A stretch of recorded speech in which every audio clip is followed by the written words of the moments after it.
Hey everyone! One of the things that happens to many of us when we walk is we don't have a lot of ability to get our standing leg behind our body. That happens because either we're wearing shoes with heels, or we've worn shoes with heels, or we've sat in chairs a lot, or any of those reasons in combination. The result of that is that we have to do a compensation. So we have short strides, and we maybe get a lot of rotation in our stride, which helps us get some length by adding a rotation. Or maybe what we do is we just focus our stride on this kind of forward, almost falling motion. So to experience what that feels like, you can lift up one knee and try to get your foot down on the ground in front of you. You're going to kind of have to pitch your body forward to land down on the ground again. There's no other way to get your foot back down to the ground. And you can see as I'm doing that how my body starts to slant forwards in space.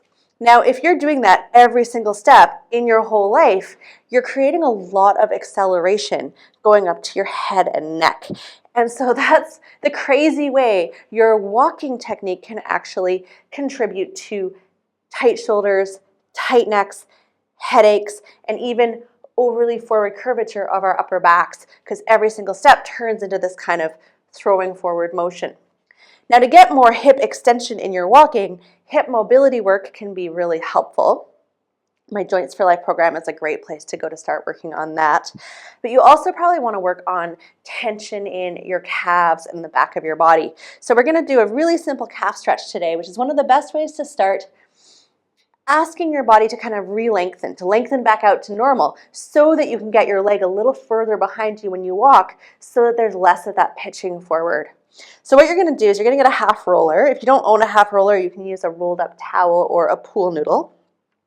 And you're going to stand behind it with your left foot behind your object. Your right foot is just going to be free in space. And all you're going to do here is you're going to step the ball of your left foot onto your thing, and you're going to find a place where you feel a gentle stretch in the back of your left leg. This is not a giant stretch, so this is not your big calf stretch feeling. It should just be a little bit of a tug or tension. Call it a 5 on a scale of 1 to 10. Your other leg is kind of like a gas pedal. So if you're finding a lot of tension, you're going to take your other leg back.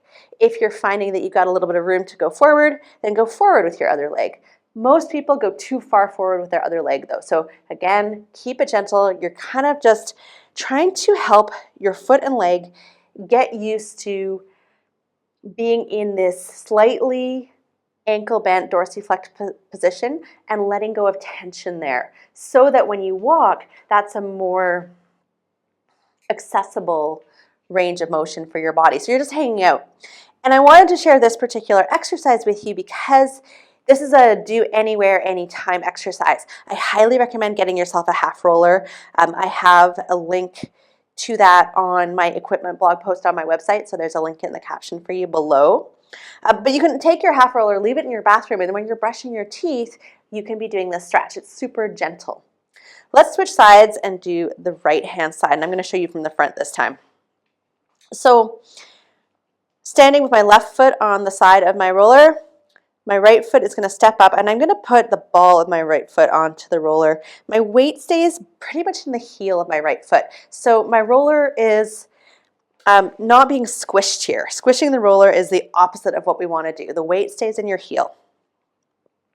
This is a good opportunity to also make sure that your weight is fairly evenly distributed between your legs. So many of us like to stand and walk more so on one side than the other. I like my right side, for example. But this is a chance to check in and say, hey, can I be very balanced? You can take a look at how your feet are facing.